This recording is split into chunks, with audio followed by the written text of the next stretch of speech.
The science of friction, why we can walk and drive. Friction is one of those invisible forces we rarely think about, yet our entire daily life depends on it. Every step you take, every car that moves safely on the road, every object you grip with your hand works because of friction. Without it, the world would feel like a giant ice rink where nothing stays in place. Friction is the force that resists motion when two surfaces touch each other. It may seem simple, but it is one of the most powerful and essential forces in physics. When you walk, friction is the reason you don't slip backward with every step. As your foot presses against the ground, it pushes backward slightly. The ground pushes forward with an equal force because of friction. This forward push is what moves your body ahead. If there were no friction between your shoes and the ground, your feet would slide instead of gripping the surface. This is exactly what happens when you walk on ice. Friction is extremely low, so your feet cannot push effectively against the ground. Friction works in different forms, and the most important one for walking and driving is called static friction. Static friction acts when two surfaces are in contact but not sliding past each other. It provides grip. Your shoes sticking to the road and car tires holding onto asphalt are both examples of static friction. Once surfaces begin to slide, kinetic friction takes over, and it is usually weaker. That is why it is easier to keep sliding than to stop sliding once motion begins. Driving would be impossible without friction. Car tires are specially designed to maximize friction with the road. The rubber material, the tread patterns, and even tiny grooves all help increase grip.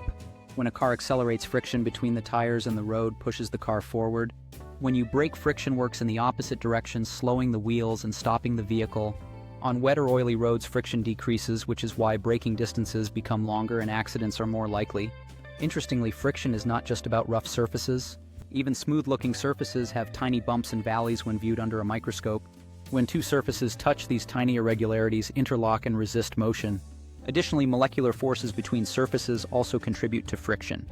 This microscopic interaction explains why friction exists even on surfaces that appear perfectly smooth. While friction is essential, it also has drawbacks. It causes wear and tear on shoes, tires, and machine parts. It produces heat, which can waste energy in engines and machines. That is why lubricants like oil and grease are used in machines to reduce unwanted friction where smooth motion is needed. Engineers constantly balance friction, increasing it where grip is required and reducing it where efficiency matters. Nature uses friction beautifully. Animals rely on it to run, climb, and hunt.